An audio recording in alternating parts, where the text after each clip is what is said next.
എത്തുമ്പോൾ ജനവിധി എതിരാകുമെന്ന ഭയത്തിലാണ് CPM കള്ളവോട്ടിന് ശ്രമിച്ചതെന്ന് UDF സ്ഥാനാർത്ഥി ഡീൻ കുര്യാക്കോസ് ആരോപിച്ചിരിക്കുകയാണ്. UDFന് അഭിമാനിക്കാവുന്ന വിജയം ഇടുക്കിയിൽ ഉണ്ടാകുമെന്നും ഡീൻ കുര്യാക്കോസ് പറഞ്ഞു. CPMന്റെ ഏറ്റവും പ്രധാനപ്പെട്ട നേതാവാണ് ഇപ്പം ഇതിനകത്ത് അറസ്റ്റിലായിരിക്കുന്നത്. അപ്പോൾ നമ്മുടെ നാട്ടിലെ അറിയപ്പെടുന്ന CPMന്റെ നേതാക്കന്മാർ ഇറങ്ങി കള്ളവോട്ട് ചെയ്യുന്നു എന്നുള്ളതാണ്. ഇതിൽ പരം നാണക്കേടെന്നല്ലല്ലോ എന്നെ പറയേണ്ടത്. ഈ തെരഞ്ഞെടുപ്പിനെ അട്ടിമറിക്കാൻ വേണ്ടി CPM എത്ര ആസൂത്രിതമായി ശ്രമിച്ചിരിക്കുന്നു എന്നുള്ളതാണ്. CPMന്റെ ഉത്തരവാദിത്തപ്പെട്ട ഭാരവാഹി കള്ളവോട്ടിൽ പിടിക്കപ്പെടുന്നു എന്ന് പറഞ്ഞാൽ CPMന്റെ ജില്ലാ നേതൃത്വത്തിന്, സംസ്ഥാന നേതൃത്വത്തിനൊക്കെ അറിവുണ്ട് എന്നുള്ളതാണ്. അപ്പോൾ തെരഞ്ഞെടുപ്പിനെ അട്ടിമറിക്കാൻ വേണ്ടി CPM ശ്രമിച്ചു എന്നുള്ളത് വ്യക്തമായിരിക്കുന്നു.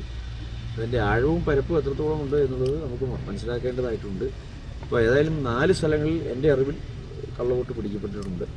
ഒന്ന് ചക്കുവള്ളത്ത് പ്രതി ഇപ്പോൾ പോലീസ് പിടിക്കപ്പെട്ടിരിക്കുന്നു എന്നുള്ളതാണ്. CPMന്റെ പ്രാദേശിക നേതാവാണ്.